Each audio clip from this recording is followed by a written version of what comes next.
उत्तर प्रदेश की योगी सरकार नजूल की जमीन पर अवैध कब्जे हटाने के लिए एक नया कानून लेकर आई। कई सवाल खड़े हो गए हैं और ऐसे में जबकि विधानसभा में जब ये प्रस्ताव आया, विपक्ष के विरोध के बावजूद ये पास हो गया, लेकिन विधान परिषद में अटक गया। दरअसल कई विपक्षी दल के नेता इसका विरोध कर रहे हैं और कुछ तो एनडीए के घटक दल भी इस नए कानून के विरोध में चले आए। दरअसल कई बड़े सवाल इससे खड़े हुए।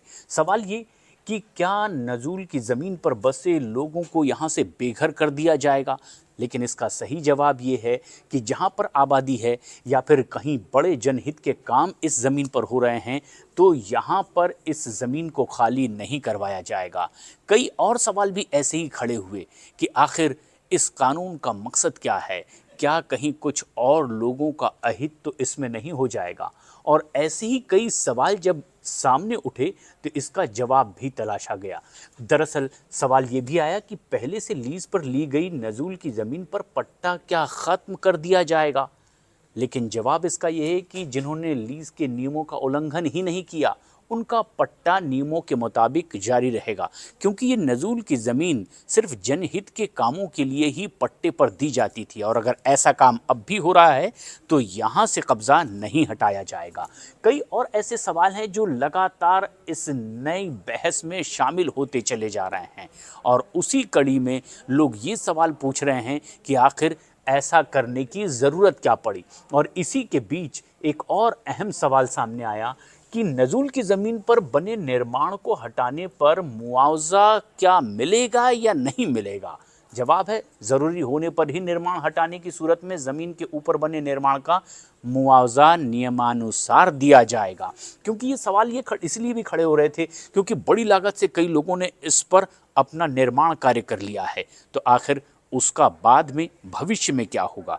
कई सवाल खड़े किए जा रहे हैं कि जो अब तक के इस पर काम हुआ है उसका भविष्य में किस तरह का इस्तेमाल होगा। और इस बीच एक सवाल ये भी कि फ्री होल्ड कराई जा चुकी नजूल की ज़मीन पर सरकार कब्जा क्या पूरी तरह से अब ऐसे में कर लेना चाहती है।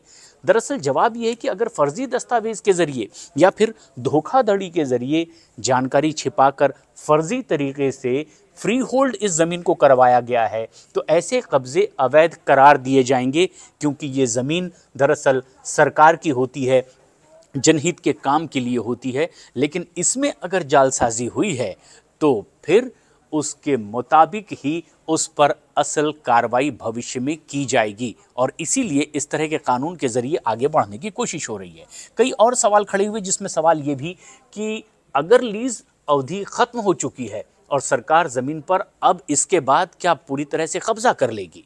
जवाब ये है कि खाली पड़ी नजूल की ज़मीन की लीज़ ख़त्म होने पर सरकार उसका इस्तेमाल जनहित के लिए करेगी जिसके लिए ये नजूल की ज़मीन होती है। इसके अलावा किसी और तरीके से इसका इस्तेमाल ना हो या अब तक अगर किसी ने किया है तो उससे बचा जा सके और इसे दरअसल उस काम में लाया जाए जिसके लिए ये नजूल की ज़मीन है। एक और बड़ा सवाल खड़ा हुआ कि क्या खाली पड़ी नजूल की ज़मीन पर सरकार आखिर में इसका इस्तेमाल क्या करना चाहेगी जो अब भी खाली पड़ी है। जवाब ये है कि जनहित के काम जैसे स्कूल, अस्पताल, सरकारी कार्यालय, गरीबों के लिए घर जैसे जनहित के कई ऐसे काम हैं जो इस ज़मीन पर किए जाएंगे और इसी के लिए ये नजूल की ज़मीन भी होती है। यूपी में एक नई बहस छिड़ी है नजूल की ज़मीन पर और एक सवाल इसीलिए ये भी खड़ा हुआ कि आखिर नजूल की ज़मीन को फ्री होल्ड नहीं किया जा सकेगा, क्या ऐसी भी नौबत आएगी। जवाब इसका यह है किसी प्राइवेट शख्स या प्राइवेट आइडेंटिटी के पक्ष में फ्री होल्ड इसे नहीं किया जाएगा। दरअसल ये काम सार्वजनिक तौर पर ही हो सकेगा जो नजूल की ज़मीन है और जनहित के काम में ही हो सकेगा। इसीलिए इस तरह के प्राइवेट इंटरेस्ट के लिए अगर कोई एक्टिविटीज़ है तो ये एक्सेप्ट नहीं की जाएगी और इसीलिए तमाम इन मंत्रियों के मुख्यमंत्रियों के बीच चर्चा के बाद ये कार्रवाई आगे बढ़ रही है। बुलडोज़र भी उत्तर प्रदेश में दिखाई दे रहा है जो नजूल की ज़मीन पर अवैध कब्जे को भविष्य में हटाता दिखाई देगा।